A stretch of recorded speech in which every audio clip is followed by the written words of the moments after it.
possible, every thought that will distract you and take you off your course. What do you do with a person when you are busy speaking and a person interrupts you? What do you do? If a person interrupts me when I'm speaking, I don't like that habit that some people got. I just keep on speaking. I don't stop speaking. Because it's my turn to speak. When it's his turn to speak, he can speak. Have you given the devil a turn to speak? Ask the guy next to you, have you given the devil a turn to speak? Have you given him a right to speak? Answer the guy next to you, please. Huh? Then don't let him interrupt you. Don't you stop praying. Ignore him and just go on praying. Because praying is speaking to God. If the devil interrupts you, you didn't give him the right to do that. Ignore him. And just go on speaking to God. When you speak to God, and the devil tries to get your attention, and he gives you a thought, and you take your mind off God, you were speaking to God, now God is waiting for you. Now you are busy with the devil. Ask the guy next to you, is that good manners? Ask him, is that good manners? No. The one whom you speak to, you give your attention to him till the discussion is done. When the devil interrupts, what is he doing?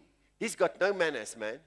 What should you do? Now you say to God, wait, I'm speaking to you, but wait, let me first discuss something with the devil. Devil, don't give me the thought. The devil is not worthwhile speaking to, giving you attention to. Take your mind off his thoughts and put it on Jesus and go on discussing with Jesus what you want to discuss in Jesus' name. I hope you understand. Amen. You understand? If the devil gives you a thought and you're busy praying, keep on praying. Ignore the thought. It's nothing. Give God a hand. Amen. Open your 2 ears. Many people think spiritual warfare is you speak to the devil. Devil, I bind you. Devil, I cast you out. Devil this, devil that. That is, you are stupid, man. You give your attention and your time and your energy to the devil. That's what he enjoys. He like it. So last night I came out and clearly, he almost screamed to me, I hate you. You know what I did? I ignored him. I acted as if I did not hear it. And I say, thank you, Jesus. I didn't even say, speak to the devil. I said, thank you, Jesus, that you love me. Give God a hand. Do not keep yourself busy with the devil. Keep yourself busy with God. Ignore the devil because he's not worthwhile getting engaged in a battle, discussing things, speaking to him, etc., etc. Amen. Thank you, Jesus. Say to the guy needs to keep your mind on Jesus. Keep your mind on God. Give God your attention.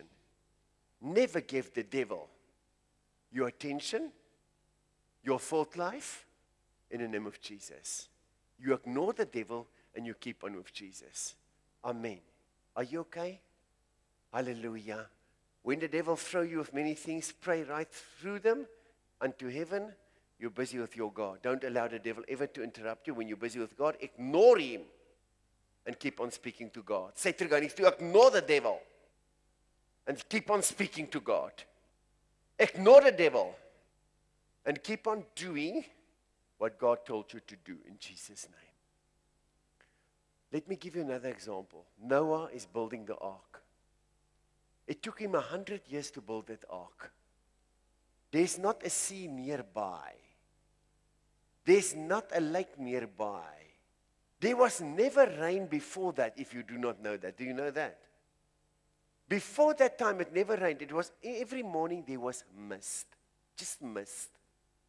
So the earth was watered by the mist that came upon the earth. So they didn't know what rain was.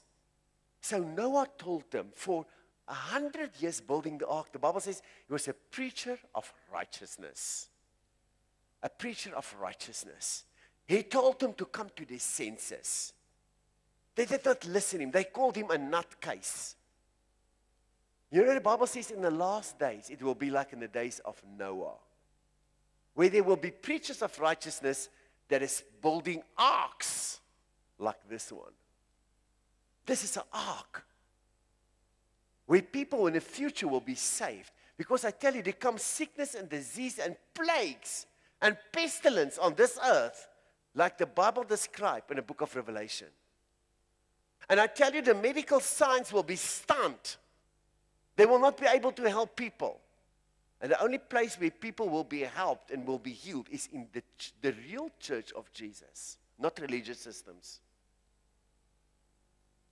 And I tell you, Noah preached for 100 years in faith, knowing and believing what God told him.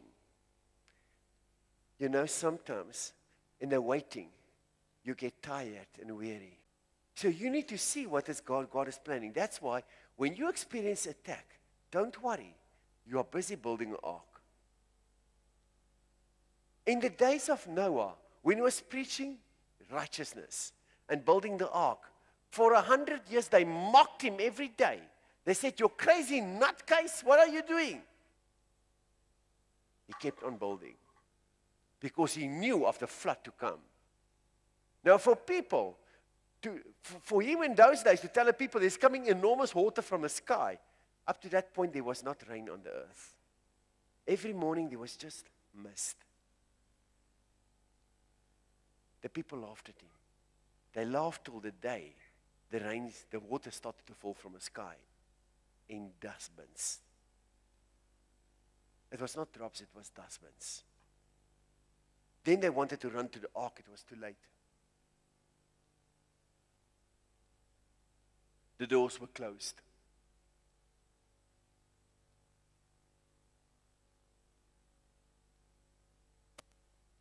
The doors were closed. For 100 years he preached. They mocked him. They called him a nutcase. But one day, the thing that he told him was going to happen started to happen. Everything that was not of God drowned. Now let me tell you, there is again coming a judgment on the earth. But God is building an ark where people can run to and be safe. Can be saved and can be safe. A place of comfort, security, a safe haven on the earth. Say to a safe haven on the earth. And the only safe haven on the earth in the future, when these things start to happen, will be the church of Jesus. Amen? The church of Jesus. Now I'm preaching today like Noah. I'm sounding like Noah. Many people thought that Noah was a nutcase till the water came down.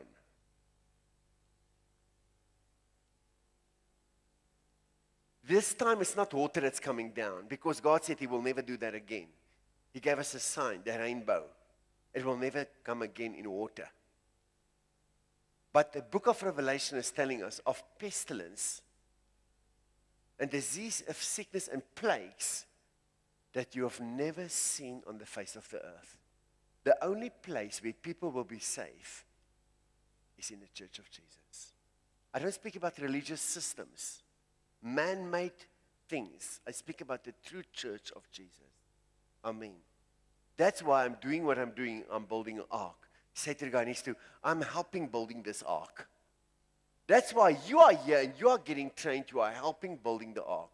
In the future, people will be safe in arks like this one. The church of Jesus is the ark. Say to the guy next to you, I'm building. I'm building. I'm building together with the pastor. An ark where people will be safe, where they will experience comfort, healing, blessing, a safe haven. How can there be a safe haven on the earth? You tell me. How can there be a safe haven on the earth? Jesus said, Father, you should pray like this. Father, let your kingdom come. As it is in heaven, so also on the earth. What is his kingdom on earth? The church of Jesus Christ.